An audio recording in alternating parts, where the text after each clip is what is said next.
আমরা জানি আল্লাহর নবীর সাহাবায়ে কেরামগণ আল্লাহর নবী রাহমাতুল লিল আলামিনের পিছনে তারা 5 ওয়াক্ত নামাজ পড়েছে, তারা যাকাত দিয়েছে নবীজির হাতে, আল্লাহর নবীকে তারা ভালোবেসেছে কাছ থেকে। আল্লাহর নবীর নূরানী চেহারা মোবারক দেখে হাতে হাত দিয়ে মুখ দিয়ে জবান তুলে কলমা পড়ে তারা মুসলমান হয়েছে। তারা এত দামি। ওই সাহাবী আল্লাহর নবীর পিছনে নামাজ পড়ার পর নামাজের কথা বলে নাই, অথচ হাদিসে পাক এসেছে কিয়ামতের দিন প্রথম নামাজের হিসাব আল্লাহ আমার আপনার থেকে নেবেন। কিন্তু সাহাবী সেই আল্লাহর হাবিবের কদমে নামাজের হাজিরি দেই নাই, কথা বলে নাই, সে যাকাতের কথা বলে নাই, সে দান সদকা সবগুলা করার পর সেগুলার কথা বলে নাই। আল্লাহর নবীর সাহাবী কিসের কথা বললেন জানেননি? শুনলে অবাক হয়ে যাবেন। আল্লাহর নবীর সাহাবী সেদিন বলেছিল, ইয়া রাসূলুল্লাহ, আমার একটা আমল আছে, একটা সামান আমি কিয়ামতের জন্য রেডি রেখেছি। ইয়া রাসূলুল্লাহ, সেই সামানটা হচ্ছে যে আমি আপনি রাসূলকে এবং আপনার মালিক আল্লাহকে জানের চেয়ে বেশি ভালোবাসি। জোরে বলেন, আমি আল্লাহ আল্লাহ রাসূলকে ভালোবাসি। নবী, কিয়ামতের জন্য কি এটা যথেষ্ট হবে? আল্লাহর হাবিব বলছেন, হ্যাঁ অবশ্যই। আনতা মা মান আহবাবতা, তুমি সাহাবী শোনো, তুমি দুনিয়াতে যাকেই ভালোবাসো কাল কিয়ামতের পরে হাসরে নসরে তুমি তার সাথেই থাকবে। জোরে বলেন সুবহানাল্লাহ। তো ভালো, যদি আমি রাসূলকে বাসতে পারো তাহলে তোমার পাশে আমি সেদিন আছি। সুবহানাল্লাহ পড়বেন না? যেতে আনাস বলছেন, বর্ণনাকারী সাহাবী আনাস বলছেন, এই কথা আল্লাহর হাবিব সাল্লাল্লাহু আলাইহি ওয়াসাল্লাম আমাদেরকে বলার পরে আমরা এত বেশি খুশি হয়েছি, এত বেশি খুশি হয়েছি, এত বেশি খুশি হয়েছি যা বলার বাইরে। হয় আমি আনাস, আমার মা 10 বছর বয়সে আমাকে নবীর কদমে এসে দিয়ে দিয়েছিল। আমার মা যখন নবীর কদমে এসেছে, আমার মা দেখতে পাইলেন আল্লাহর হাবিবকে ভালোবেসে এক একজন এক একটা দিচ্ছে। আমার মা আমার নবীকে কিছু দিতে না পেরে সর্বশেষ আমি আনাসকে দিয়ে দিয়েছিল নবীর খেদমতের জন্য। ভাই, আমি সেদিন থেকে 10 বছর বয়স থেকে আল্লাহর নবীর খেদমত শুরু করেছি। আজ অব্দি আমি মুসলমানদেরকে আল্লাহর নবীর কদমে আসার পর থেকে এতটা খুশি হইতে দেখি নাই যতটা খুশি সাহাবায়ে কেরাম হয়েছে নবীর সেই কথা মোবারক শুনে। যে কথা আল্লাহর হাবিব বলেছিল ওই সাহাবীকে যে আনতা মা'মান আহবাবতা, সাহাবী তুমি দুনিয়াতে যাকে ভালোবাসো কিয়ামতে তুমি তার সঙ্গে থাকবে।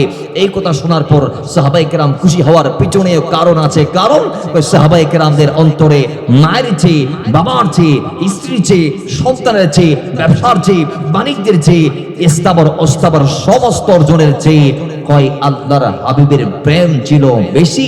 তো তারা দুনিয়াতে যেইভাবে নবীকে আগলে রেখেছে তাদের অন্তরে একটু সংকোচ ছিল, সংশয় ছিল, তাদের অন্তরে ডাউট ছিল যে আজকে তো নবীর সাথে আছি, কাল হাসরে নবীর সাথে থাকবো কি থাকবো না।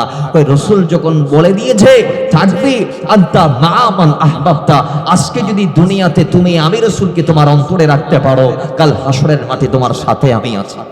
মৃত্যুর পরে যখনে আপনাই রাখবে কবরে, আত্মীয় স্বজনে যত সব যাবে সরে।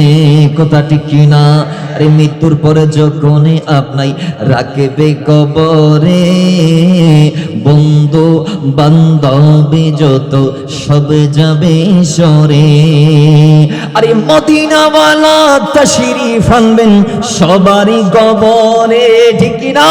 আরে ইয়া রাসূলুল্লাহ বলে তাই তাগাকে ডাকো, ভালো যদি ভাসতে হয় নবীকে বাসুন, ভালো যদি বাসতে হয় নবীকে বাসুন। আমাদের পরিচয় আমরা আল্লাহর বান্দা। কথা ঠিক কি না? আমি দলিলের নকলি কতঈর দিকে যাওয়ার আগে আকলি দলিল দিচ্ছি আপনাদের বোধগম্যের জন্য। কারণ কোরআন হাদিস এটা মহাসাগর, এখানে আমি কদম দিবার বাইরে হওয়ার সুযোগ পাবো না, তখন হয়তো ডান বাম যাবার সুযোগও হবে না। এজন্য আগে দলিলে আকলি দিচ্ছি, আকলদারদেরকে ইশারা দিচ্ছি কাফির জন্য, যথেষ্ট হওয়ার জন্য। যেহেতু যাদের ভিতরে আকল আছে, বিবেক বোধ যাদের ভিতর জাগ্রত আছে, এদেরকে দলিল দেওয়ারও দরকার নাই, এরা কথা বললে বুঝে ফেলে। কথা বলেন ঠিক নেবে ঠিক? তেলে বাড়াছেন কুল কায়নাতে আল্লাহ নবীর কদমে অসংখ্য মানুষ যাওয়ার পর তাদেরকে কবুল করেছে যারা অন্তরে রাসূলকে বসিয়েছে। হৃদয়ে আমাদের একটা সফট কর্নার আছে না নাই? এটাকে বলা হয় অন্তর। অন্তর সুবহানাল্লাহ পড়বেন না?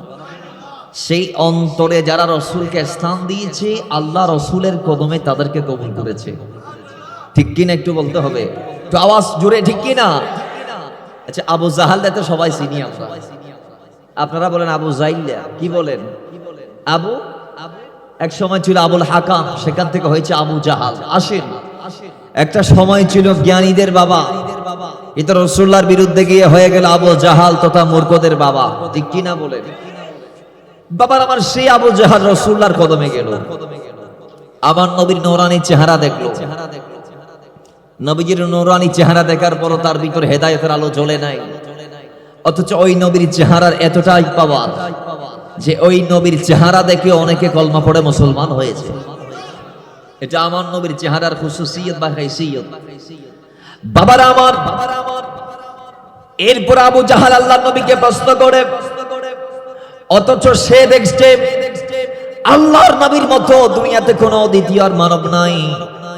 যেই নবী দুনিয়াতে আসার পরপরই 40-এ পৌঁছার আগে এই 40টা বছর তাদের মাঝে বিচরণ করেছে, তারাই আল্লাহর নবীকে লকব দিয়েছিল আল আমিন তথা সত্যবাদী। যাকে তারা সত্যবাদী বলে লকব দিয়েছে, খেতাব দিয়েছে, ওই নবী যখন 40-এর মাথায় গিয়ে বলছে আমানতু বিল্লাহ, তোমরা আল্লাহর উপর ঈমান আনো, আমি তোমাদেরকে নির্দেশ দিচ্ছি আল্লাহকে মানো, আমি রাসূলকে আল্লাহর এই জমিনে প্রতিনিধি বানিয়ে রাসূল বানিয়ে তোমাদের জন্য আল্লাহ হেদায়েতের জন্য প্রেরণ করেছেন। সুবহানাল্লাহ জোরে বলেন। তারা বলতেছে এটা তো মিথ্যা কথা। কি কথা? জোরে বলেন। এরপর তারা দলিল চেয়েছে, আল্লাহ নবীর কদমে গেল, আল্লাহ নবীর নূরানী চেহারা মোবারকের জিয়ারত করলো, তারপরে হেদায়েত জ্বলে ওঠে নাই। রাসূলের নূরানী সূরত তারা দেখলো, হেদায়েত নসিব হলো না। দেখছে তারা দিনের আলোতে আল্লাহর হাবিবের কোনো ছায়া নাই, কারণ তিনি নূরের মানুষ। তারপরও আল্লাহর হাবিবের কদমে তারা কবুল, হেদায়েতের আলো জ্বলে ওঠে নাই। পরবর্তীতে আবার গেল, একবার নয়, দুইবার নয়, তিনবার নয়, চারবার নয়। একদিন গিয়ে বলে, ভাতিজা মুহাম্মদ, আজকে তোমার সাথে আমি একজনকে এনেছি, তার বাহাস চলবে, কই কোথায় হবে, কিভাবে হবে? আল্লাহর হাবিবকে আম্মা জান হযরতে আল্লাহর হাবিবের প্রথম স্ত্রী মা খদিজার ঘর থেকে ডাক দিয়ে ওই ডিবেটের জন্য, বাহাসের জন্য বের করে জাবাল আবু কুবাইসের পাদদেশে নিয়ে গেলেন। মক্কার মাঠ সবাই উপস্থিত, একদিকে কাইকান আর একদিকে জাবাল আবু কুবাইস। আল্লাহর নবী আবু জাহাল বলছে, এই যে দেখো সবাই আসছে আজকের এই ডিবেট দেখার জন্য, আজকের এই বাহাস দেখার জন্য সবাই এসেছে। ও ভাতিজা মুহাম্মদ, তুমি যদি সত্য নবী হয়ে থাকো, তাহলে ওই যে আসমানের একটা চাঁদ দেখা যায়, ওই আসমানের চাঁদকে আজকের এই মুহূর্তে তোমাকে 2 ভাগ করে দেখাইতে হবে। জোরে বলি নাউজুবিল্লাহ। আল্লাহর হাবিব সাল্লাল্লাহু আলাইহি সাল্লামের কদমে আবু জাহাল এবং তার যে আলেমরে তিনি নিয়ে আসেন হাবিব বিন মালিক, সে হাবিব সহ আল্লাহর হাবিবকে যখন বলা হলো যে চাঁদকে কয় ভাগ করতে হবে? 2 ভাগ। জোরে বলেন, কয় ভাগ? কেন চাঁদকে নিয়ে বললেন? হাবিব বিন মালিক বলছেন কারণ আছে। কারণ কি? কয় যারা জাদুকর এদের ক্ষমতা দুনিয়াতে চলে, আসমানে চলে না। ঠিক কিনা বলেন? যারা জাদুকর এরা জাদু দেখায় দুনিয়াতে, আসমানে এদের জাদু চলে। কয় আমি আপনাকে দুনিয়া নিয়ে প্রশ্ন করব না, আসমান নিয়ে প্রশ্ন করব। আসমানের চাঁদ যেটা দেখছেন সেটাকে 2 ভাগ করে দেখান। সুবহানাল্লাহ। ভাই যে হবেন দেরি আর একখানা বড় করি সুবহানাল্লাহ। তাহলে আল্লাহর হাবিব কি করলেন জানার দরকার আছে না নাই? নবীজি হাতের আঙ্গুল, আল্লাহর হাবিবের হাদিসে আসছে অসংখ্য কথা। নবীজি বলছেন সেদিন আমার বড্ড ভয় লেগেছে, কারণ সর্বপ্রথম আমাকে তারা অপ্রস্তুত অবস্থায় আমার ঘর থেকে, আমার স্ত্রীর হুজরাত থেকে বের করে নিয়ে গেল। গিয়ে দেখি চতুর্দিকে মানুষ আর মানুষ, আমার পক্ষে কেউ নাই, সবাই তাদের মানুষ। তাই আল্লাহর হাবিব বলছে আমি একেবারে বিড়ম্বনায় পড়ে গেলাম। এরপর আবার প্রশ্ন কয়া, তাও আসমানের চাঁদকে নিয়ে 2 ভাগ করার। সুবহানাল্লাহ জুড়ে বলুন। আল্লাহর নবীর এই আঙ্গুলের ইশারা রাসূল সেদিন করেছিলেন। বাবার আমার সিহাসিত তার অসংখ্য কিতাব আসে, আরো অসংখ্য হাদিস পাকের বড় বড় কিতাব আসে। এই হাদিস কানা যে আল্লাহর নবী হাত উঠাইতে দেরি আসমানের চাঁদ, একটু জোরে বলেন আসমানের চাঁদ। আল্লাহর নবীর নূরানী আঙ্গুল মোবারকের পাওয়ার কম না বেশি? চন্দ্র বলছে আবু জাহাল তুমি নবীকে চিনতে পারো নাই, অথচ আমি চাঁদ রাসূলকে চিনে ফেলেছি। একটু জোরে বলেন না সুবহানাল্লাহ। अरे इशारे से चाँद छेड़ दिया, चुपे हुए खुरी को पीर लिया, कि गए हुए दिन को असरे किया, गए हुए दिन को असरे किया। और ये तबे तवा तुम्हारे लिए जमीनो ज़मा तुम्हारे लिए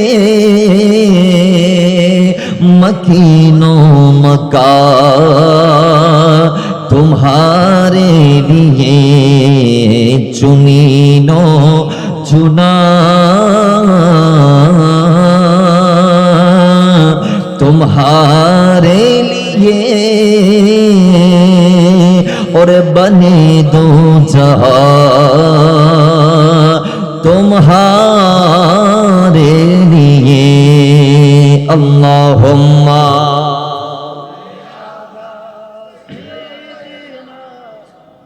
मौलाना मुहम्मद व अला आली सय्यिदिना।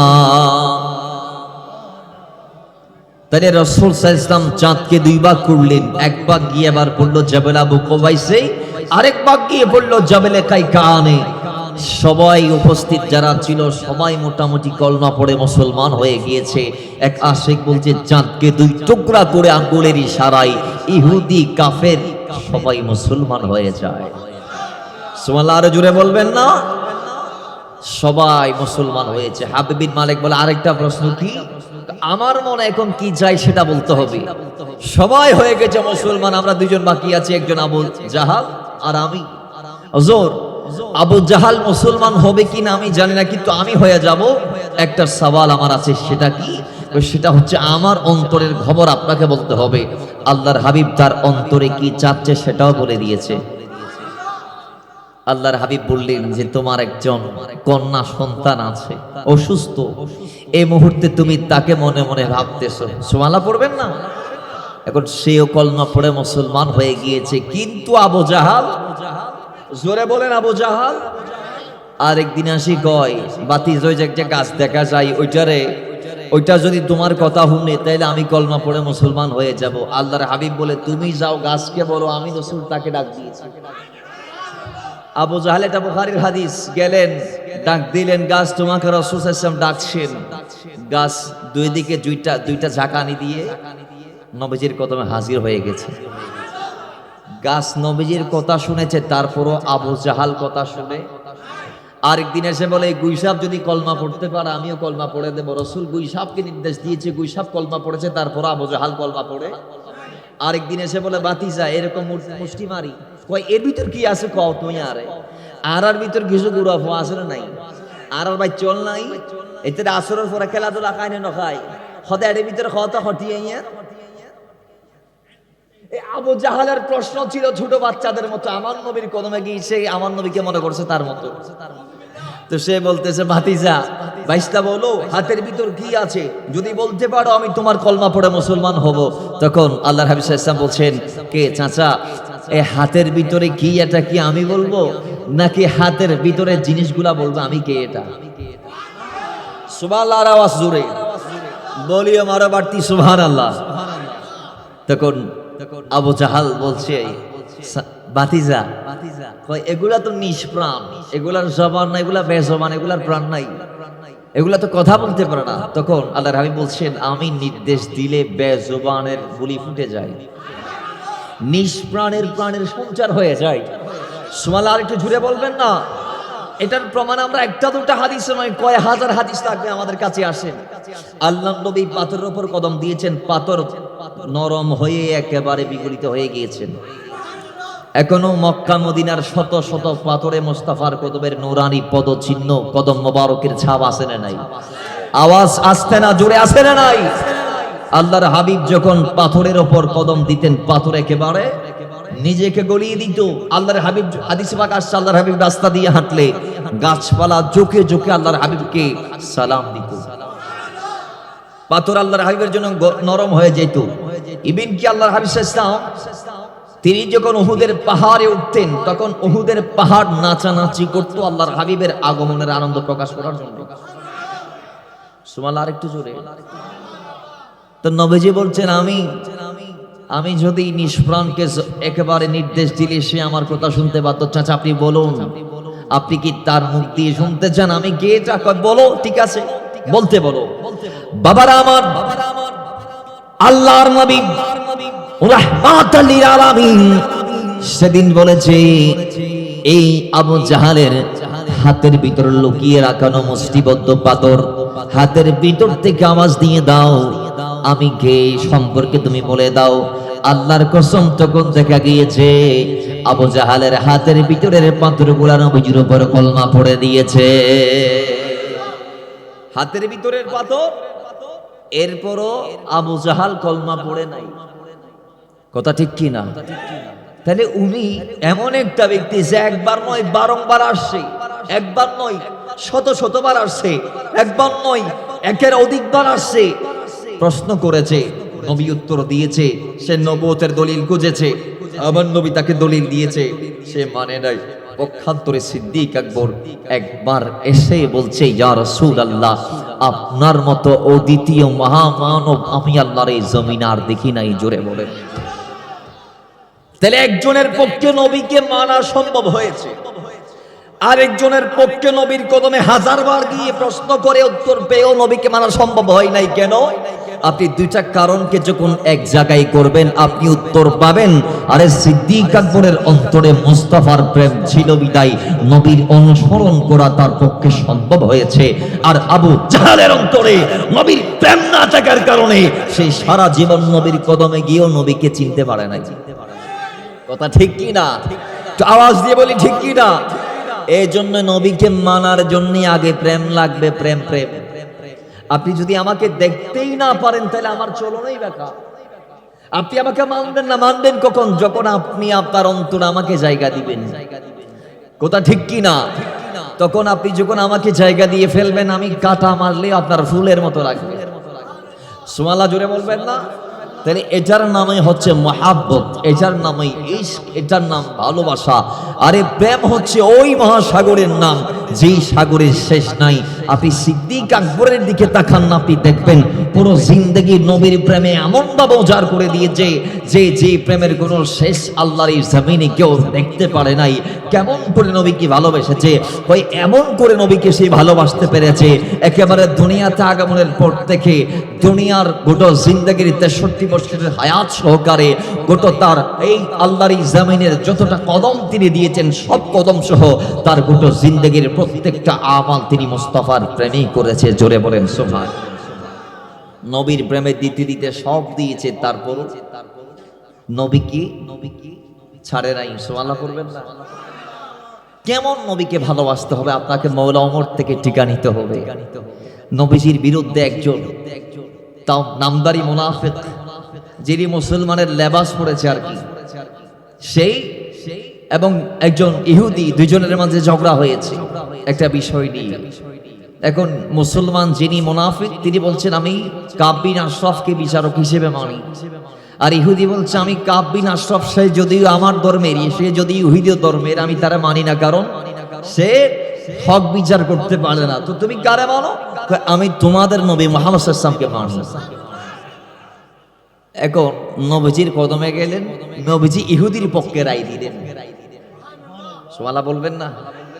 নবীজি কার পক্ষে রায় দিলেন? ইহুদির পক্ষে। এরপরে মুনাফিক বলে, আমি এটা মানি না। নাউজুবিল্লাহ, সে আবার নবী রায় মানতেছে না এখন মুনাফিক, অথচ মাথায় টুপি, পরনে জুব্বা, পাগড়ি সব আছে, হাতে তাসবিহ সব আছে, কিন্তু সে বলতেছে আমি নবীজির সিদ্ধান্ত। তো তুমি কারে মানো? আমি উমরের কাছে যাব। কার কাছে? একটু জবান খুলে কার কাছে? তো ওমরের কাছে যাওয়ার পরে ওমর বলছে, এটা নাকি বিচার? ইহুদি বলছে, হুজুর একটা কথা আছে। কি কত হচ্ছে যে বিচারটা আগে নবীজি করছে। বিচারটা একটু আগে কে করে দিয়েছে? এমন নবীজি করছে।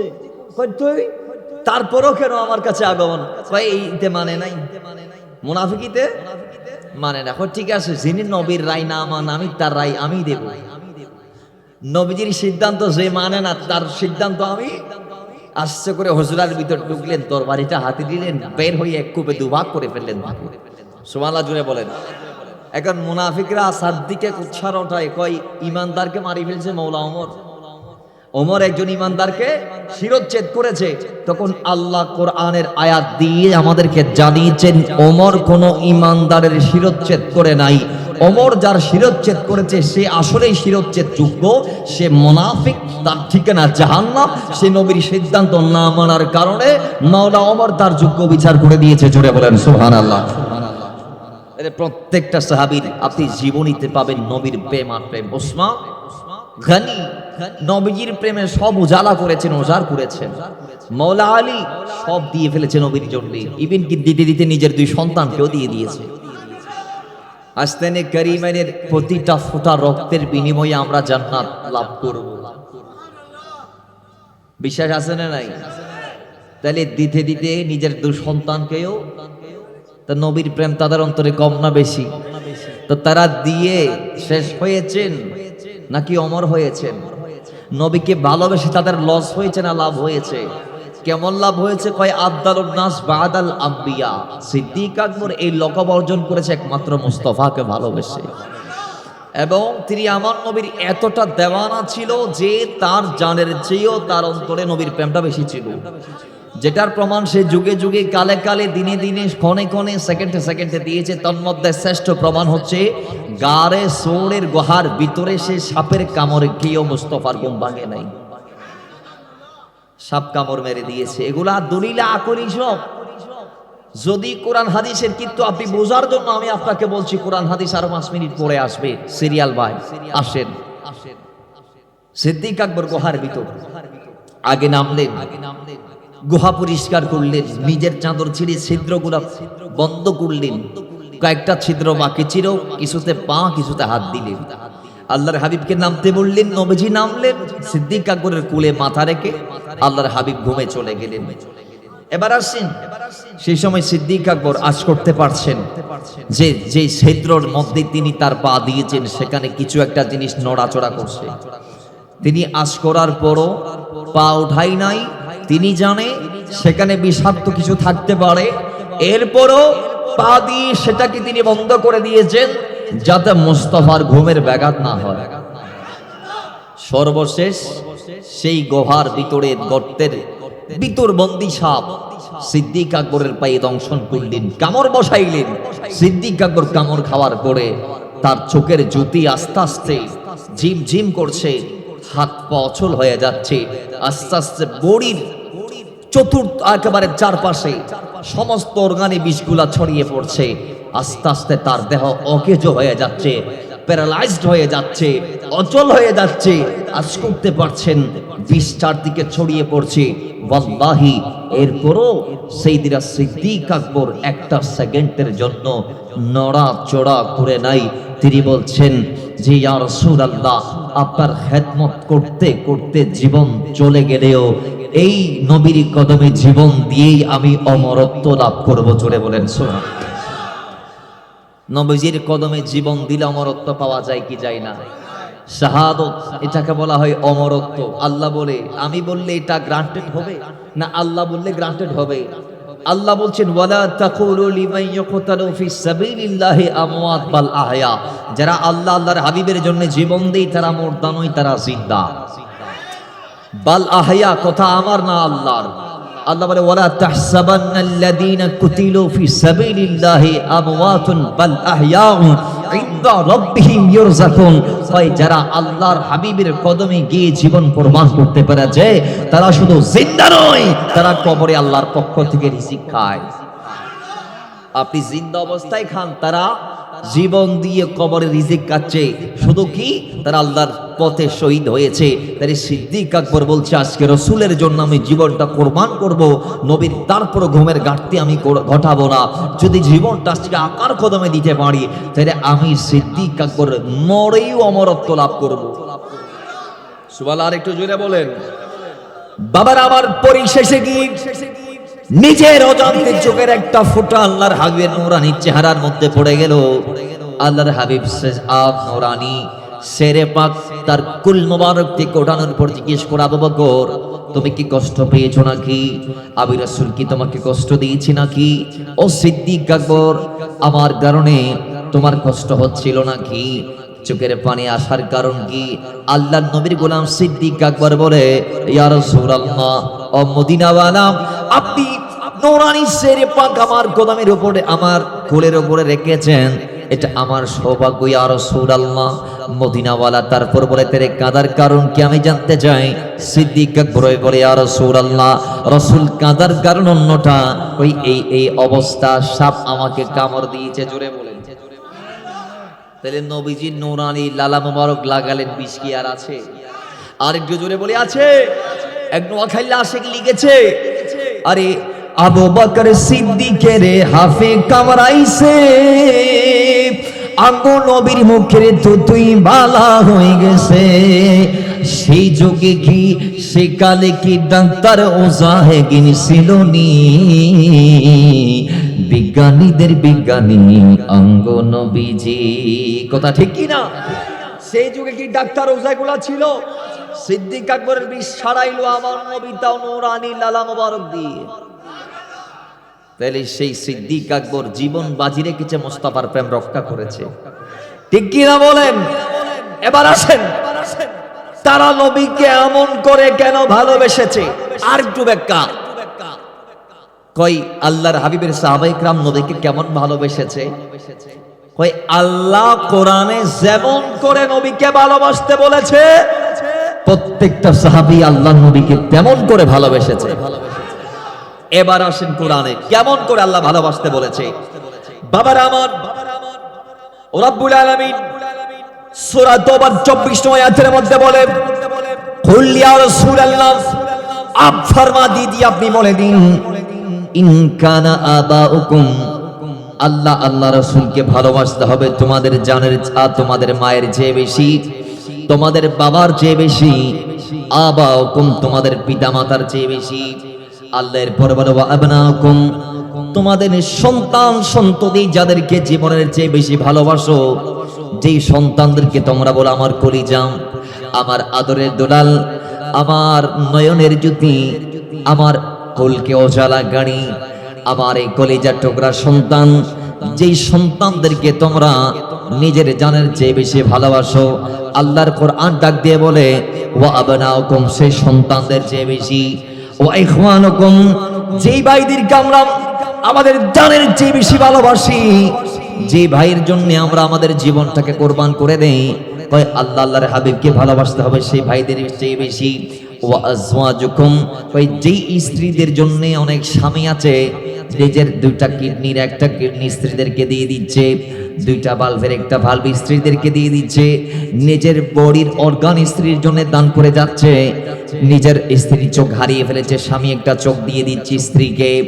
ওইভাবে যেই স্ত্রীরা আমাদের জন্য, আল্লাহর কোরআন কর্তৃক বলা হয়েছে, যারা আমাদের জিনত, যারা আমাদের সৌন্দর্য, যারা আমাদের পোশাক, যারা আমাদের অর্ধাঙ্গিনী, ওই আল্লাহর কোরআন বলছে, ওয়া আজওয়াজুকুম, সেই স্ত্রীদের চেয়ে বেশি, ওয়া আশিরাতুকুম, তোমাদের সমস্ত বংশের ভিতর যারা যারা আছে, তোমাদের আত্মীয় স্বজন যারা যারা আছে তাদের চেয়ে বেশি।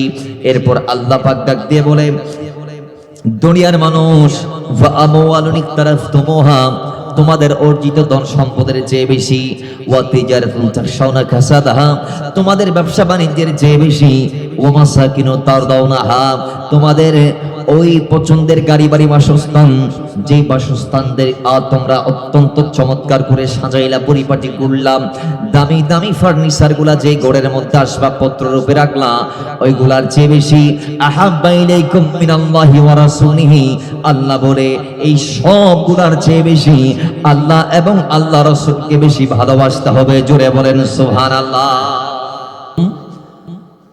আল্লাহ তাআলা বলছেন, কুল ইন কানা আবাউকুম ওয়া আবনাউকুম, আল্লাহ বলতে বলতে বলতে বলতে এখানে আল্লাহ বলেছেন, কুল ইন কানা আবাউকুম ওয়া আবনাউকুম ওয়া ইখওয়ানুকুম ওয়া আজওয়াজুকুম ওয়া আশিরাতুকুম। প্রাথমিকভাবে আল্লাহ 5টা শ্রেণীর কথা বললেন।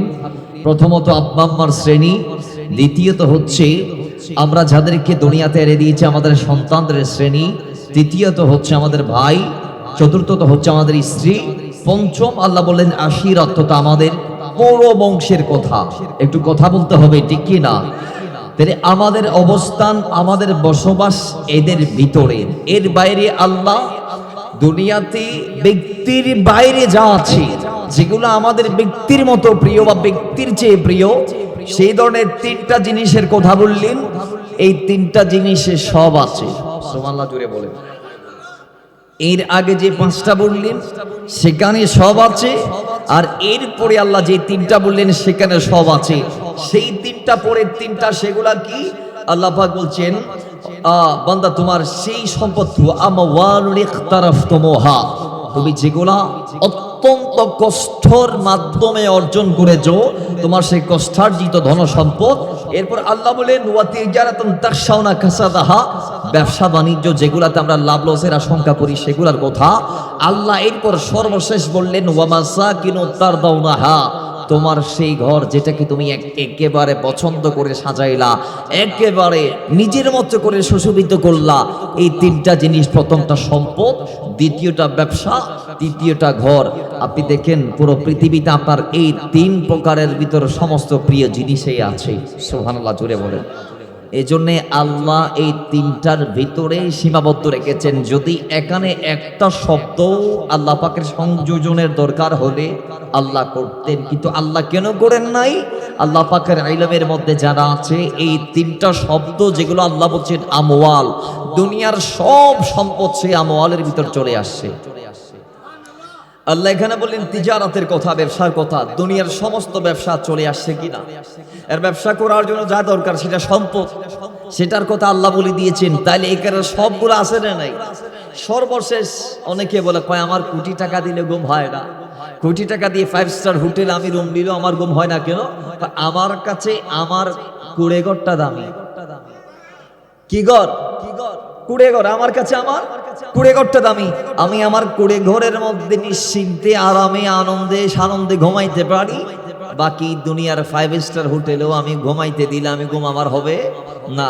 তাহলে এজন্য আল্লাহ পরে বললেন সেই তোমার ঘর যেটাকে তুমি পছন্দ মতো সাজাইলা সাধ্যের ভিতর। আল্লাহ বলে এই টোটালি সবগুলার চেয়ে আহাব্বা ইলাইকুম মিনাল্লাহি ওয়া রাসূলিহি, আল্লাহ আল্লাহ রসুলকে বেশি ভালোবাসতে হবে।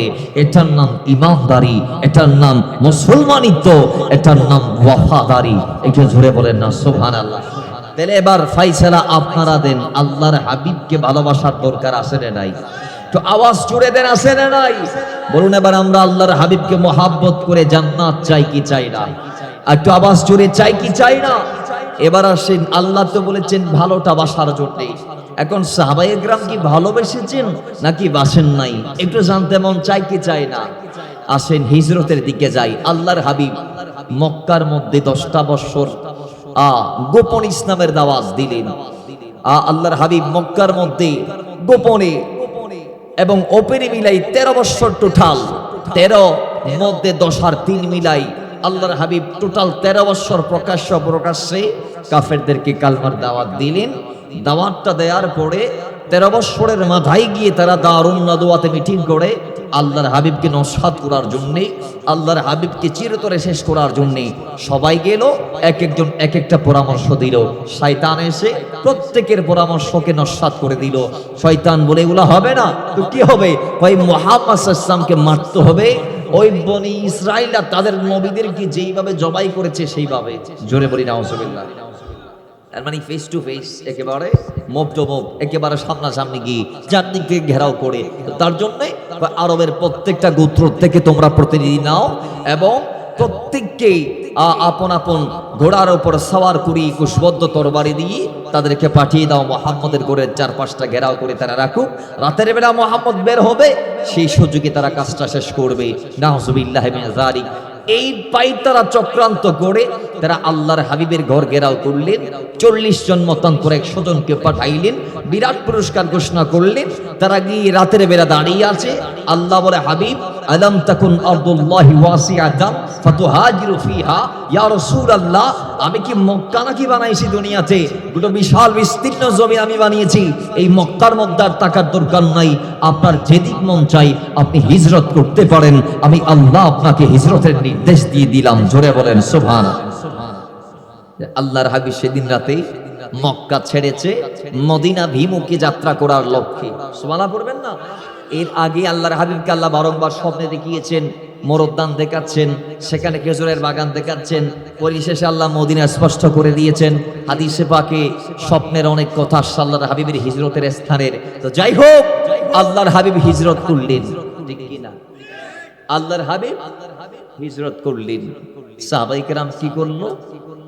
কয় তারা আল্লাহর হাবিব রাতের বেলা যাওয়ার পর সকালবেলা যখন তাদের কানে রাসূল সাল্লাল্লাহু আলাইহি ওয়াসাল্লামের হিজরতের সংবাদ এসেছে, ওয়াল্লাহি আল্লাহর কসম, সাহাবায়ে কেরাম আল্লাহর এই আয়াত সূরা তওবার 24 নং আয়াত, কুল ইন কানা আবাউকুম ওয়া আবনাউকুম ওয়া ইখওয়ানুকুম ওয়া আজওয়াজুকুম ওয়া আশীরাতুকুম ওয়া আমওয়ালুন ইকতারাফতুমুহা ওয়া তিজারাতুন তাখশাউনা কাসাদাহা ওয়া মাসাকিনু তারদাউনাহা আহাব্বা ইলাইকুম মিনাল্লাহি ওয়া রাসূলি। আল্লাহ যে বলেছে নিজের মার চেয়ে বেশি নবীকে ভালোবাসতে হবে, নিজের বাবার চেয়ে বেশি নবীকে ভালোবাসতে হবে, নিজের সন্তানের চেয়ে বেশি নবীকে ভালোবাসতে হবে, নিজের ভাইয়ের চেয়ে বেশি নবীকে ভালোবাসতে হবে, নিজের স্ত্রীর চেয়ে বেশি নবীকে ভালোবাসতে হবে, নিজের বংশের চেয়ে বেশি নবীকে ভালোবাসতে হবে, নিজের পছন্দের গাড়ি বাড়ি সম্পদ ব্যবসা এমনকি পছন্দের গৌরের চেয়ে বেশি আল্লাহর হাবিবকে ভালোবাসতে হবে। ওই এটার প্রমাণ দিয়েছিল সেই সাহাবায়ে কেরাম হিজরতের পরে। ওই এটার প্রমাণ দেওয়ার মুখ্যম সুযোগও ছিল হিজরত, কারণ ওই আল্লাহর নবী যখন মক্কা থেকে মদিনার দিকে যাত্রা করেছে তখন তারা মক্কায় মাকে রেখে, মক্কায় বাবাকে রেখে, মক্কায় সন্তানকে রেখে, মক্কায় স্ত্রীকে রেখে, মক্কায় ভাইদেরকে রেখে, মক্কায় সম্পদ রেখে, মক্কায় ব্যবসা ছেড়ে, মক্কায় নিজের ঘরটা ছেড়ে দিয়ে তারা আল্লাহর হাবিবের জন্য পরনের কাপড় দিয়ে মদিনায় হিজরত করেছিলেন। জোরে বলেন সুবহানাল্লাহ। তাদের ব্যবসা মক্কায়, বলেন ব্যবসা, তাদের মা বাবা স্ত্রী সন্তান সব মক্কায়, কিন্তু আল্লাহর হাবিব যখন মদিনায়, এরা তখন নিজে মদিনা গিয়ে প্রমাণ দিয়েছে, ইয়া রাসূলুল্লাহ আমাদের কাছে বাবা মার চেয়ে সসম্পদের চেয়ে ইভেন কি গোটা আদামিনের চেয়ে আপনি নবী দামি। আমরাও যদি মুস্তাফাকে সেইভাবে অন্তরে লালন করতে পারি, দাম আমাদের কমবে নাকি বাড়বে? একটু আওয়াজ দিয়ে বলি, কমবে না বাড়বে? আচ্ছা, আপনি গৌসে পাকের জীবন, এই 90 বছরের জিন্দেগি 470 71 থেকে 561 হিজরি, গৌসে পাকের আগমন প্রস্থান 470 71 থেকে 561 হিজরি, এই গৌসে পাকের 90 বছর গোটা জিন্দেগিতে আপনি দেখবেন হুব্বে খোদা আর হুব্বে নবী। তার মানে তিনি 24টা ঘন্টা আল্লাহ রাসূলকে ভালোবেসেছে। আল্লাহ রাসূলের ভালোবাসাই তিনি ইসলামের বাইরে এক সেকেন্ডের জন্য একটা কদমও দেয় নাই। 90 বছর হায়াত, আর আমাদের 90 বছরের বুড়ারা ভাবে আমি আরো 10 বছর, আরো 10 বছর দুনিয়াদারি করবো, এরপর মসজিদমুখী হব। আমাদের 90 বছরের বৃদ্ধ মানুষের কিছু কিছু ব্যক্তির এই আকাঙ্ক্ষা, এই নিয়াত, অথচ গৌসে পাক তার জীবনকে সে কিভাবে আল্লাহর হাবিবের কদমে পদাঙ্কে অনুসরণ করে করে তিনি কাটিয়েছেন। আপনি যদি পড়েন, পড়তে পারবেন, অবাক হবেন, চোখের পানি ফেলাবেন। হতে পারে গৌসে পাকের একটা লাইন আপনার জীবনকে পরিবর্তন করতে পারে। আপনি দেখবেন গৌসে পাকের পুরো জিন্দেগিতে কারো গীবত তিনি করে, কাউকে ঠকায় নাই, কাঁদতে বেজায় দেই নাই, 2 নাম্বার কথাবার্তা বলেন নাই, মানুষকে খুশি করার জন্য একটা লফজও করে নাই, একটা কাজও করে নাই। যা করেছেন দুনিয়ায় সব আল্লাহ রাসূলের জন্য করেছেন। কিন্তু আজকে আমাদের ভিতর এই জিনিসগুলা নাই। আমরা দৈনিক 24 ঘন্টার মধ্যে 12 ঘন্টা একজন আরেকজনের বিরুদ্ধে কথা বলি, ঠিক কি না? রাস্তার মোড়ে মোড়ে গীবত চলে কি চলে না? কলোনি কলোনি গীবত চলে কি চলে না? এক খালা আর এক খালার বিরুদ্ধে, এক মা আরেক মার বিরুদ্ধে, এক বোন আরেক বোনের বিরুদ্ধে, এক ঝাল আরেক ঝালের বিরুদ্ধে, স্বামী স্ত্রীর বিরুদ্ধে, স্ত্রী স্বামীর বিরুদ্ধে, বউ শাশুড়ির বিরুদ্ধে, শাশুড়ি বউয়ের বিরুদ্ধে, ভাই ভাইয়ের বিরুদ্ধে, বন্ধু বন্ধুর বিরুদ্ধে, রাস্তায় রাস্তায় গীবত করে চলে সমাজে। আসে না নাই? আওয়াজ জোরে আসে না নাই? গৌসে পাক 40 বছর মানুষকে এটাও বলে নাই আমি আব্দুল কাদের। এই জিনিস নিজের পরিচয়টাও হাইড রেখেছেন তিনি। তিনি এক পর্যায়ে আল্লাহ রাসূলের পক্ষ থেকে একেবারে ওপেন নির্দেশ যখন আসছে তখন লোকাল হয়ে গেছে। বাজাতুল আসরারের মধ্যে আল্লাহ ইমাম শাতনফি নোট করছেন যে গৌসে পাক আব্দুল কাদের জিলানী 25 বছর শুধু বাগদাদের ধ্বংসস্তূপে তিনি মুজাহাদা করেছেন। মুজাহাদা মানে আল্লাহ আল্লাহ শব্দ ছাড়া আর কিছু বলে নাই। আল্লাহ আল্লাহ রাসূলকে নিয়ে ব্যস্ত ছিলেন লাইফের 25টা বছর। কয় বছর? আর আপনি 25 মিনিটও আল্লাহ আল্লাহ রাসূলকে দেন না। সেখানে এমনটা এসেছে যে গৌসে পাক আব্দুল কাদের জিলানী 25 বছর মুজাহাদার পরে যখন নির্দেশ এসেছে মানুষের কাছে যাওয়ার জন্য খাজা খিজির কর্তৃক, রাতে আল্লাহর হাবিব, পরের দিন আবার মৌলা আলী, 3 বার নির্দেশ যখন এসেছে গৌসে পাক বলে আমি তো কথা বলতে পারি না, কারণ 25 বছর মানুষের সাথে কথা বলে নাই, আল্লাহ রাসূলের সাথে বলেছে। তো মানুষের সাথে কথা কেমনে বলতে হয় তাও তার আর মনে নেই। এখন আল্লাহর হাবিব তাকে হা করালেন, তুতু দিলেন 5 বার, পরের দিন মৌলা আলী দিলেন 4টি, তাহলে টোটাল হলো 9টি ফু এবং তুতু।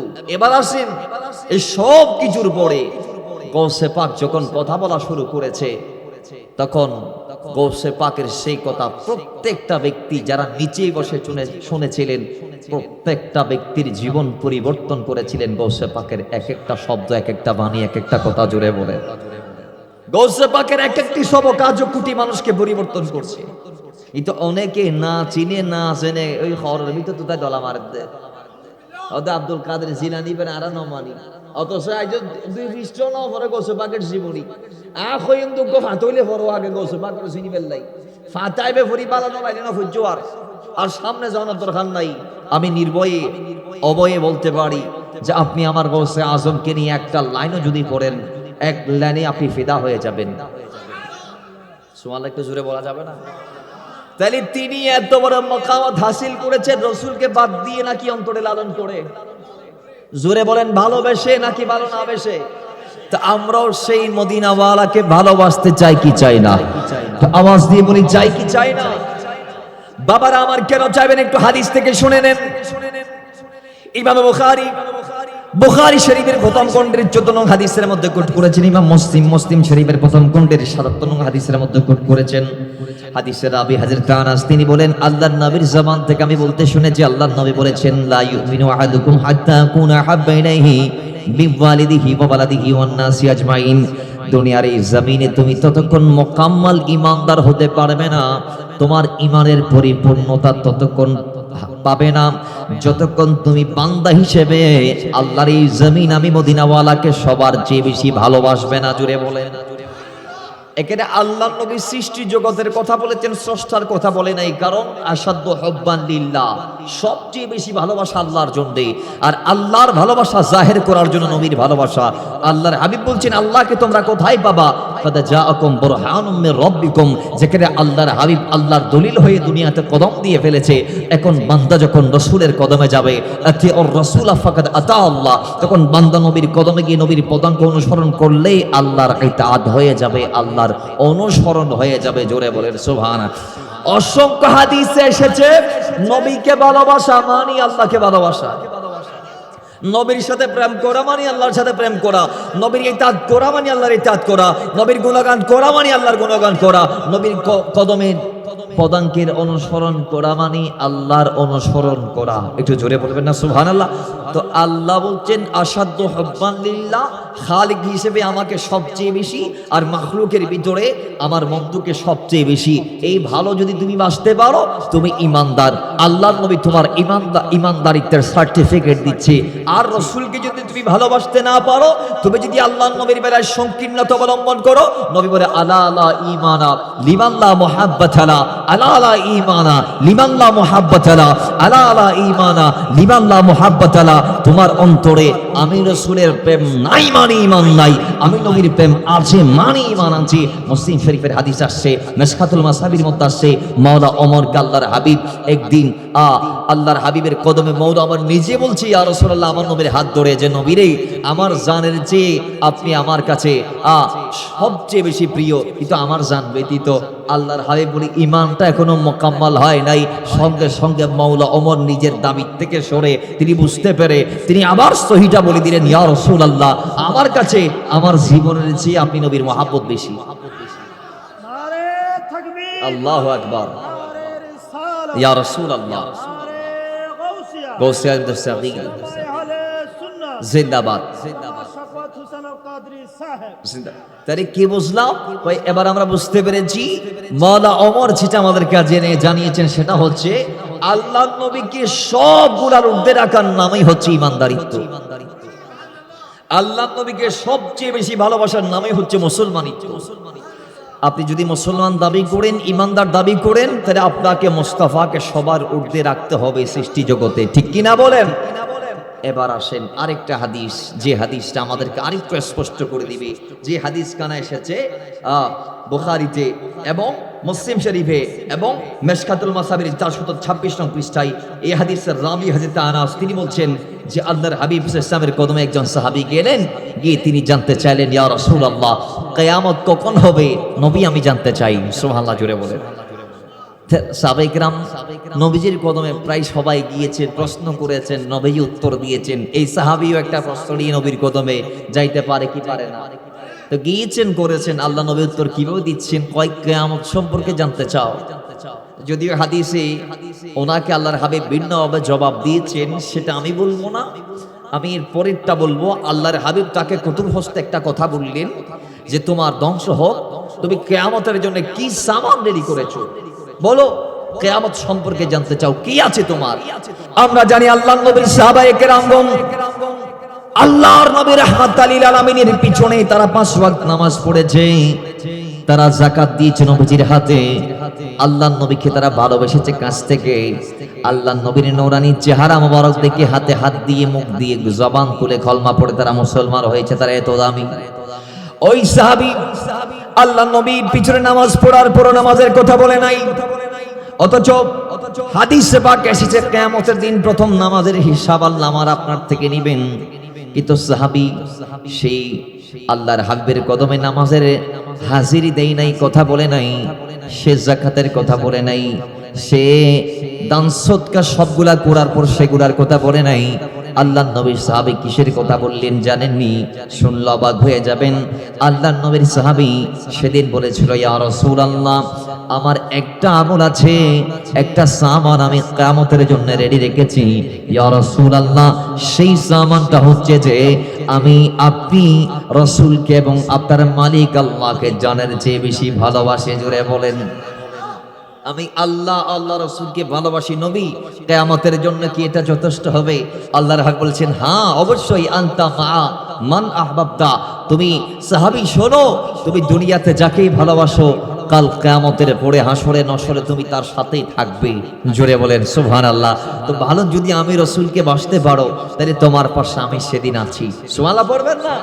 হযরত আনাস বলছেন, বর্ণনাকারী সাহাবী আনাস বলছেন, এই কথা আল্লাহর হাবিব সাল্লাল্লাহু আলাইহি ওয়াসাল্লাম আমাদেরকে বলার পরে আমরা এত বেশি খুশি হয়েছি, এত বেশি খুশি হয়েছি, এত বেশি খুশি হয়েছি যা বলার বাইরে। হয় আমি আনাস, আমার মা 10 বছর বয়সে আমাকে নবীর কদমে এসে দিয়ে দিয়েছিল। আমার মা যখন নবীর কদমে এসেছে, আমার মা দেখতে পাইলেন আল্লাহর হাবিবকে ভালোবেসে এক একজন এক একটা দিচ্ছে। আমার মা আমার নবীকে কিছু দিতে না পেরে সর্বশেষ আমি আনাসকে দিয়ে দিয়েছিল নবীর খেদমতের জন্য। আমি সেদিন থেকে 10 বছর বয়স থেকে আল্লাহর নবীর খেদমত শুরু করেছি। আজ অব্দি আমি মুসলমানদেরকে আল্লাহর নবীর কদমে আসার পর থেকে এতটা খুশি হইতে দেখি নাই যতটা খুশি সাহাবায়ে কেরাম হয়েছে নবীর সেই কথা মোবারক শুনে। যেই কথা আল্লাহর হাবিব বলেছিল ওই সাহাবীকে যে আনতা মা'মান আহবাবতা, সাহাবী তুমি দুনিয়াতে যাকে ভালোবাসো কিয়ামতে তুমি তার সঙ্গে থাকবে। এই কথা শোনার পর সাহাবায়ে কেরাম খুশি হওয়ার পিছনে কারণ আছে। কারণ সাহাবায়ে কেরামদের অন্তরে মায়ের চেয়ে, বাবার চেয়ে, স্ত্রীর চেয়ে, সন্তানের চেয়ে, ব্যবসার চেয়ে, বাণিজ্যের চেয়ে, ইস্তাবর অস্তাবর সমস্ত অর্জনের চেয়ে কয় আল্লাহর হাবিবের প্রেম ছিল বেশি। তো তারা দুনিয়াতে যেইভাবে নবীকে আগলে রেখেছে তাদের অন্তরে একটু সংকোচ ছিল, সংশয় ছিল, তাদের অন্তরে ডাউট ছিল যে আজকে তো নবীর সাথে আছি, কাল হাসরে নবীর সাথে থাকবো কি থাকবো না। ওই রাসূল যখন বলে দিয়েছে থাকবি, আনতা মা'মান আহবাবতা, আজকে যদি দুনিয়াতে তুমি আমি রাসূলকে তোমার অন্তরে রাখতে পারো, কাল হাসরের মাঠে তোমার সাথে আমি আছি। ওই এই কথা শোনার পরে সাহাবায়ে কেরাম অত্যন্ত বেশি খুশি হয়েছে। তাই ও দুনিয়ার মুসলমান, আজকে এই আমি মনে করছি যে একেবারে একটা ক্ষুদ্র জায়গা রাস্তার উপরে আজকে কালামিয়া বাজার লিজা গার্ডেনের পাশে পাঁচশং ব্রিজ এলাকাবাসীর উদ্যোগে যে 10তম মাহফিল আজকে হচ্ছে, আমার কিছু যুবক এদের আপনি যদি ধন সম্পদের দিকে তাকান, এখানে লাখ লাখ টাকার মালিকের ছেলে একজনও নাই, এখানে কোটিপতির ছেলে একজনও নাই, সবাই প্রায় ম্যাক্সিমাম দিনে এনে দিনে খায়, কিন্তু অন্তরে মুস্তাফাকে রাখার কারণে আজকে তারা ব্রিজের নিচে আল্লাহর এই জমিনের উপরে ডাইরেক্ট সরকারি রাস্তার উপর তারা প্যান্ডেল সামিয়ানা টাঙ্গিয়ে আজকের এই বিরাট কর্মযজ্ঞ ইন্তজামের মাধ্যমে তারা জানান দিচ্ছে, ইয়া রাসূলুল্লাহ, ও মদিনাওয়ালা, ১৫০০ বছর আগে এসে আপনার সুখ দুঃখকে আমরা ভাগাভাগি করে নিজের কাঁধে নিতে পারি নাই, আমাদের সুযোগ হয় নাই বদরের ময়দানে যাওয়ার, আমাদের সুযোগ হয় নাই উহুদের ময়দানে যাওয়ার, আমাদের সুযোগ হয় নাই খান্দক খায়বার তাবুকিয়ার মুখের যুদ্ধে শরীক হওয়ার, কিন্তু রাসূল ১৫০০ বছর পরে যেহেতু আল্লাহ আমাদেরকে পাঠিয়েছে, তো আমরা আমাদের অবস্থান থেকে জানান দিচ্ছি এই মাহফিলের মাধ্যমে যে রাসূল, আমরা আপনার সঙ্গে আছি, আমাদের অন্তরে আপনি নবী ছাড়া আর কেউ নাই। জোরে বলে আল্লাহ আমাদের এই মাহফিল কবুল করুন। আর একটু জোরে বলেন, দয়াল নবীকে আমরা ভালোবাসার কথা যখন বলি, আমাদের একদল বলে নাই কোরআন হাদিসে। এগুলা কি কোরআন হাদিসের বাইরের থেকে বললাম না ভিতরের থেকে বললাম? যে দুইটা হাদিস বলেছি, দুইটা হাদিসে সিহা সিত্তার হাদিস, দুইটা হাদিসে সিহা সিত্তার হাদিস, তা বুখারীর হাদিস। কিসের হাদিস? যে আয়াতটা বলেছি সূরা তওবার ২৪ নং আয়াত, এটা কি কোরআন থেকে কেটে ফেলে দেওয়া যাবে? বলেন বলেন বলেন বলেন। কোরআনের ২৭ জায়গায় ভালোবাসার কথা আসছে, ২৭ জায়গায়। কয় জায়গা? এই জোরে বলেন, কয় জায়গা? তন্মধ্যে সর্বোত্তম ভালোবাসা হচ্ছে বান্দা এবং আল্লাহর যেই মহাব্বত, যে ভালোবাসা সেটা। এরপরে সর্বোত্তম ভালোবাসা হচ্ছে উম্মত এবং নবীর মহাব্বত। জোরে বলেন সুবহানাল্লাহ। আল্লাহ এবং বান্দার রিশতা সবচেয়ে বড় রিশতা, এবং উম্মত এবং নবীর রিশতা হচ্ছে এরপরে সবচেয়ে বড় রিশতা। ফের আমরা আজকে সেই নবীর রিশতায়, আমরা যখন সেই নবীর মহাব্বতে আমাদের কর্মযোগ্যকে আমরা যখন জাহের করি, মিলাদুন নবীর নাম দিয়ে, ওরসুন নবীর নাম দিয়ে, বিভিন্ন মিলাদ কিয়ামের নাম দিয়ে, আল্লাহ নবীর বিভিন্ন মাহফিল যখন আমরা সাজাই, তখন চারদিক থেকে বলি আসে বেদাত বেদাত বেদাত বেদাত। আরে ভালো যদি ভাসতে হয় নবীকে বাসুন, ভালো যদি বাসিতে হয় নবীকে বাসুন, নবী তারানে নবী বাঁচানে वाला, नबी तराने वाला, नबी बचाने वाला, नबी तराने वाला, नबी बचाने वाला। अरे জানের চেয়ে বেশি ভালো নবীকে বাসুন, ভালো যদি বাসতে হয় নবীকে বাসুন, ভালো যদি মৃত্যুর পরে যখনে আপনাই রাখবে কবরে, আত্মীয় স্বজনে যত সব যাবে সরে। কথা ঠিক কিনা? আরে মৃত্যুর পরে যখনে আপনাই রাখবে কবরে, বন্ধু বান্ধবী যত সব যাবে সরে। আরে মদিনাওয়ালা তাশরীফ আনবেন সবারই কবরে, ঠিক কিনা? আরে ইয়া রাসূলুল্লাহ বলে তাই তাগাকে ডাকুন, ভালো যদি ভাসতে হয় নবীকে বাসুন, ভালো যদি বাসতে হয় নবীকে বাসুন।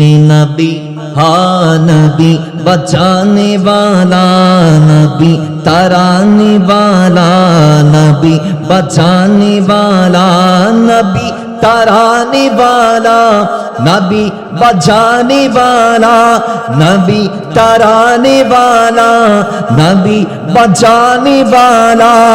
अरे জানের চেয়ে অধিকই ভালো, প্রাণের চেয়ে বেশি ভালো নবীকে বাসুন, ভালো যদি বাসিতে হয় নবীকে বাসুন, জানের চেয়ে অধিকই ভালো নবীকে বাসুন। আল্লাহুম্মা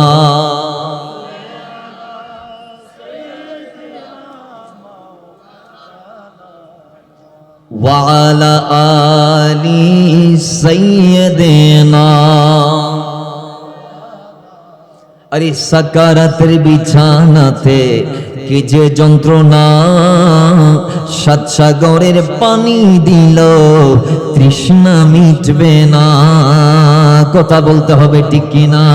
আরে সাকারাতের বিছানাতে কি যে যন্ত্রণা, সাত সাগরের পানি দিল তৃষ্ণা মিটিবে না। আরে কৌসারের পানি দিবেন শাহে মদিনা, ঠিক কিনা? একটু আওয়াজ দিয়ে বলেন ঠিক কিনা? আরে কৌসারের মালিক যিনি তাগাকে ডাকুন, ভালো যদি বাসতে হয় নবীকে বাসুন, সবারে চেয়ে অধিক ভালো নবীকে বাসুন। আল্লাহুম্মা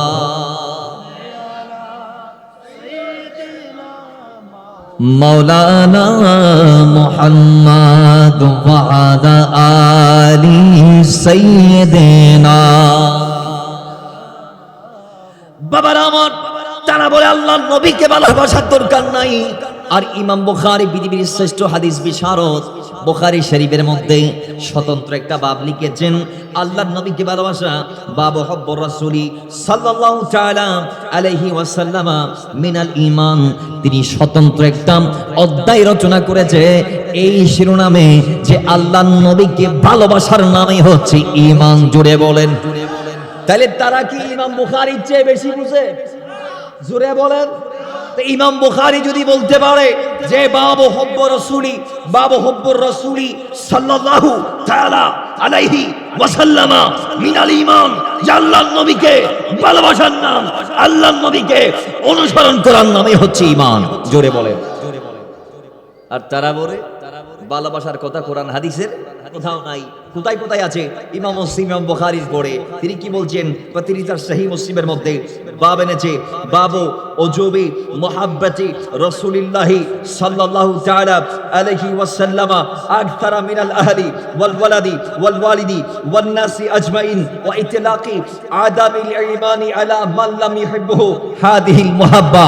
ওই আল্লাহর নবীকে নিজের মা, নিজের বাবা, নিজের সন্তান, নিজের সন্ততি এবং কি দুনিয়াতে যা আছে বান্দার সবগুলার চেয়ে বেশি ভালোবাসার নামে হচ্ছে ঈমান। তাহলে তারা কি ইমাম মুসলিমের চেয়ে 2 লাইন বেশি বুঝে? ইমাম বুখারীর চেয়ে বেশি বুঝে? তাহলে আমাদের আইডল হচ্ছে ইমাম বুখারী এবং ইমাম মুসলিম। ঠিক কিনা? আওয়াজ দিয়ে বলতে হবে ঠিক কিনা? আমরা মানলে কোরআনের পরে ইমাম বুখারীর কথা মানবো, আমরা মানলে কোরআনের পরে ইমাম মুসলিমের কথা মানবো। কারণ ইমাম বুখারী তার পক্ষ থেকে একটা লাইনও বলে নাই, যা বলেছেন সব নবীর কথা। সুবহানাল্লাহ জুড়ে বলে। এজন্য আর একটা জিনিস, আমরা রাসূলকে ভালোবাসি, তাও আল্লাহ ভালোবাসতে বলেছেন বলে, ঠিক কিনা বলেন? আমরা নবীজির প্রেমে দেওয়ানা, তাও আল্লাহ হতে বলেছেন। জোরে বলুন না, আমরা নবীর দেওয়ানা, তাও আল্লাহর নির্দেশে। আর তারা বারবার আমাদেরকে আল্লাহর আয়াতের বিরুদ্ধে মুখোমুখি দাঁড় করায়। তারা এমন ভাবে বলে যে আমরা যা করছি সব কোরআনের বিপরীতে করছি। অথচ আপনি হাকিকত যদি দেখেন, আপনি দেখবেন আপনি আমি যাই করছি রাসূলকে ভালোবাসা, মুহাব্বত, সাহাবায়ে কেরামদেরকে ভালোবাসা, মুহাব্বত, কোরআন হাদিসের চূড়ান্ত বাণী এগুলা। আপনি দেখবেন শর্টকাট, আপনি ব্যানার দেখলে বুঝতে পারবেন এখানে নারে তাকবীর, লা ইলাহা ইল্লাল্লাহ আর কি, পাশাপাশি নারে রিসালাত ইয়া রাসূলুল্লাহ আসলে নাই। কেউ যদি লা ইলাহা ইল্লাল্লাহ ফুটতে ফুটতে আধা ফরান্য হয়ে যায়, কি ফরান্য? আধা ফরান্য। মুহাম্মদ রাসূলুল্লাহ নফরি, এদিকে মুসলমান হবো না? কিন্তু তাদের ব্যানারে মুহাম্মদ রাসূলুল্লাহ আছে, আল্লাহ শব্দটা বাদ দিয়েছে। বাজান লগুতু আল্লাহ দুটি ফেলাই দিয়ে একেবারে দিন কায়েমের যে কথা আখিমুদ্দিন, এটাও বাদ দিয়ে দিয়েছে লগুর থেকে। এখন লঘু নতুন করে বানাইছে, আবার দাবি করে এরা নাকি ইসলামী পার্টি। কি পার্টি? আওয়াজ দেন, কি পার্টি? এগুলো আমাদের হাসি আসে। হ্যাঁ, যারা আমাদেরকে ইসলামের কথা বলে বলে আজকে ফেনা তুলছে, তাদের দলীয় লঘুর থেকে দিন কায়েমের কথা আল্লাহ শব্দ সবগুলা দুই মুসি তুলি ফেলি দিছে এবারে নতুন এবার নতুন মুসলমান বানাই দিল লঘুরে। কথা ঠিক কি না? একটু আওয়াজ দিতে হবে ঠিক কি না? তাহলে তাদের ব্যানারে লা ইলাহা ইল্লাল্লাহ তার নারে তাকবীর আছে, এরপরে মুহাম্মদুর রাসূলুল্লাহ ইসলাম বা নারে রিসালাত ইয়া রাসূলুল্লাহ, তাদেরকে কি আপনি মুসলমান বলবেন? যারা নারে রিসালাত বাদ দিয়ে ফেলে নারে তাকবীর থেকে, যারা কলমাকে ডিভাইড করে ফেলেছে, যারা লা ইলাহা ইল্লাল্লাহ মানতেছে মুহাম্মদুর রাসূলুল্লাহকে বাদ দিয়ে দিয়েছে, আপনি কি তাকে মুসলমান বলতে পারবেন? একটু জোরে বলেন পারবেন, আওয়াজ দিয়ে বলেন পারবেন। কিন্তু নেতার নামে স্লোগান আছে, আমিরের নামে বলেন না আমিরের নামে, কিন্তু নবীর নামে স্লোগান নাই। দিন ইসলাম জিন্দাবাদ তারা বলে, দিন ইসলামী বা হনাইলে দিবি কি তোমার বাপ দাদার দিনে নাকি? দিন ইসলামী বা অন্য হনে আর নবী নবীর নাম মান নাই খড়ে ইতেরা স্লোগান, হ্যাঁ আল কোরআনের আলো ঘরে ঘরে জ্বালো সংসদ জ্বালারিয়া খড়ে সংসদ আল কোরআনের আলো জ্বলার, কিন্তু কোরআন নিবে সাহেব জিবে, সাহেবে কোরআন মদিনাওয়ালা, যে কোরআন আমার নবীর তাবে, কোরআন যে নবীর প্রধানকে অনুসরণ করে, সেই নবীকে তারা তাদের স্লোগান থেকে বাদ দিয়ে দিয়েছে। তো অনেক হনেন গেলে তোমরা মুসলমান হবেন, আর কেন দলিল দন না, অনেক হন্দিত তুমি তারা মুসলমান হবেন। যারা আল্লাহর হাবিবরা বাদ দিয়ে ইসলাম মানে, তারা কি মুমিন? তারা কি পূর্ণাঙ্গ মুত্তাকি? তারা কি পূর্ণাঙ্গ ইমানদার? আল্লাহ পূর্ণ দিনে আসার তৌফিক দান করুন। একটা মেসেজ, আলা আলা ঈমান আদিবাল্লাহ মুহাব্বাতানা। সাহাবায়ে কেরাম কেমন করে ভালোবাসছে একটু দলিল নেন। ইমাম বুখারী, আজ এই বুখারীর বাদ দিত না দলিল দিতেন না, বুখারী তো দিতেন। উনুন ইমাম বুখারী হাদিস কোট করেন 2581 নং হাদিসুর রাবিয়িদা হযরত উরওয়া ইবনে মাসউদ, সুবহানাল্লাহ পড়ুন। উরওয়া যখন হজ ফেরননি আদিবি ষষ্ঠ হিজরি যখন আল্লাহ নবীর লই কাফের সন্ধির কিয়র ইবের হুদাইবিয়ার সন্ধি হই দিয়ে রিয়ারা কি সন্ধি, হুদাইবিয়ার সন্ধি, সন্দীপের প্রস্তাব লই কাফেরল যারা ফাটাই এর নাম ওরওয়া, বড় বড়ি ফরন হযরতে ওরওয়া। তিনি তখনও ছিলেন কাফের, তিনি কাফের অবস্থায় কাফেরদের প্রতিনিধি হয়ে সন্ধির প্রস্তাব নিয়ে আল্লাহর নবীর কদমে গেলেন। তিনি সেখানে গিয়ে যা যা দেখলেন ইসলামে আসার পরে তা বর্ণনা করছেন। সুবহানাল্লাহ। এবার তিনি কি কি দেখেছেন, একটু সাহাবায়ে কেরাম নবীকে কেমন ভালোবেসেছে তিনি একটু আমাদেরকে জানিয়েছেন। যেমন তেমন ভাবে জানার নাই, প্রত্যেকটা কথা তিনি বলার আগে আল্লাহ মানে আল্লাহর শপথ করেছেন। সুবহানাল্লাহ। বাড়ি যে হবেন দেরি আর একখানা বড় করে হন না। বাবারা আমার আশিক রাসূলের ইমানদারের ইমানি গান আমি আশা করছি শুনেন, ইমানের গান লাগান। হযরত উরওয়া ইবনে মাসউদ বলি, আমি কাফেরদের প্রতিনিধি হয়ে আমি প্রত্যেকটা রাজা বাদশাদের সাথে ডিল করেছি। আমি কার কার কাছে গেছি জানোনি? কয় আমি ওয়াল্লাহি লাকাদ ওয়াফাতু আলাল মুলুকি ওয়া ওয়াফাতু আলাল কাইসারা ওয়া কিসরা ওয়ান নাজাশি। কয় আল্লাহর কসম আমি কাফেরদের প্রতিনিধি হয়ে কাইসার, কিসরা এবং নাজাশি বাদশার কাছে গিয়েছিলাম। জোরে বলেন। যাদের কাছে কাছে তিনি গেছে এগুলা যেমন তেমন বাদশা নয়, কাইসার বাদশা, কিসরা বাদশা, নাজাশি ওয়ার্ল্ড ওয়াইড বাদশা, যাদেরকে গোটা দুনিয়া ভয় করতো এমন এমন বাদশাদের কাছে তিনি গেছে কাফেরদের প্রতিনিধি হয়ে। তিনি বলছে কিন্তু ওয়াল্লাহি আল্লাহর কসম, ইন রাআইতু মালিকান কাত ইয়াজিমুহু আসহাবুহু মা ইয়াজিমু আসহাবু মুহাম্মাদান সাল্লাল্লাহু তাআলা আলাইহি ওয়াসাল্লাম। হয় আল্লাহর কসম, কিন্তু কোন রাজা বাদশাদের প্রজাদেরকে, তাদের মালিকদেরকে এতটা মহাব্বত করতে দেখি নাই যতটা মহাব্বত আমার নবীর সাহাবারা আমার নবীকে করে। তার মানে তিনি বলছে আমি অতীতে যত রাজা বাদশাদের কাছে গেছি তাদের প্রজারা তাদের রাজাদেরকে এতটা মহাব্বত করতে আমি দেখি নাই যতটা মহাব্বত আল্লাহর নবী মদিনায় যাওয়ার পরে মদিনার রাষ্ট্রের যখন গোড়াপত্তন করলেন, ওই মদিনা রাষ্ট্রের জনক হিসেবে, মদিনার গোড়াপত্তনকারী হিসেবে আল্লাহর হাবিবকে সাহাবায়ে কেরামরা প্রজা হিসেবে, সাহাবা হিসেবে, সহচর হিসেবে যে মহাব্বতটুক করে হযরতে উরওয়া বলছে ওই রকম মহাব্বত কোন প্রজাকে আমি তাদের রাজাকে করতে দেখি নাই। জোরে বলেন সুবহানাল্লাহ। এখন কেমন মহাব্বত করে এবার সেটা বলতেছে, কেমন করে? কয় ওয়াল্লাহ, আবার আল্লাহর কসম, ইন তারা খামানু খামাতান ইল্লা ওয়াকাত ফি কাফি রাজুলিন মিনহুম ফাদালাকা বিহা ওয়াজহাহু ওয়াজিলদাহু, কয় আল্লাহর কসম আমি দেখেছি আল্লাহর নবীকে সাহাবায়ে কেরাম এতটা মহব্বত করে, কয় নবী যখন তুতু ফেলতো, নবী যখন তো আওয়াজ দিয়ে বলি, নবী যখন তুতু ফেলতো, আল্লাহ নবীর তুতু নেওয়ার জন্য ১৫০০ সাহাবী সবাই হাত প্রসারিত করে দিত।